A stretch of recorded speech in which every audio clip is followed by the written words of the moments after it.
All right, John Masonbrink, PHC News, here at PHC News headquarters with John O'Hara from Lenox and Matt Howell with Lenox, sorry. And they're doing a live demo on a hole saw presentation. Hey guys, take it away.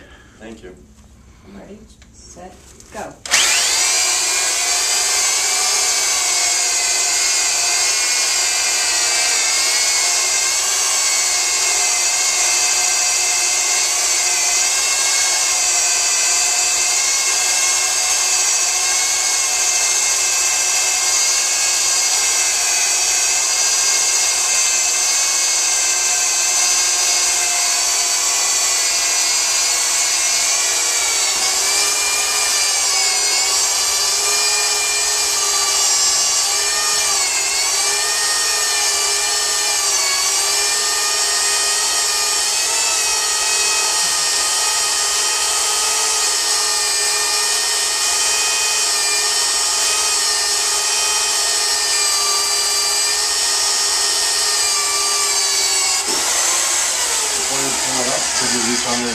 Break off the, so you can see on the right, Lenox tool was much faster as compared to brand X. The other thing you might be able to capture on the video is just the color of the sawdust from cutting.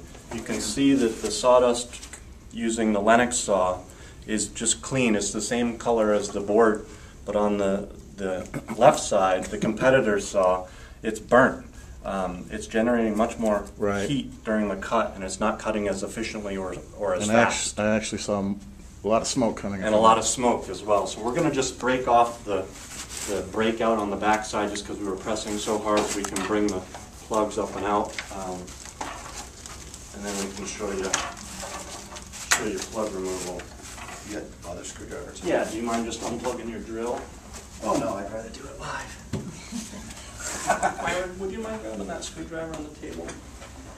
Wow. Thank you.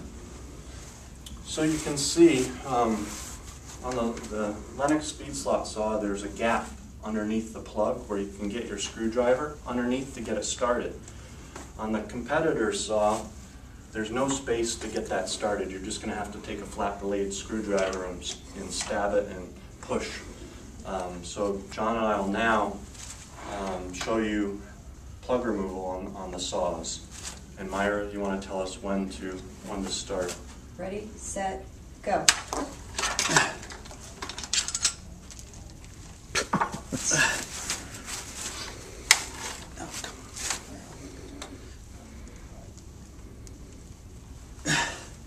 This thing budging. That's amazing. It's not moving. It's like a tennis match.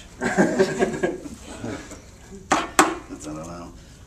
I think we're going to have to take it off with a hammer. So at this point, you know, people would probably try it, and then they're going to take the hole saw off the arbor to allow you access from the back side, and they'll either use a screwdriver or a hammer and a chisel, or different methods there. But it's stuck. It's very hot, and it's very hot still.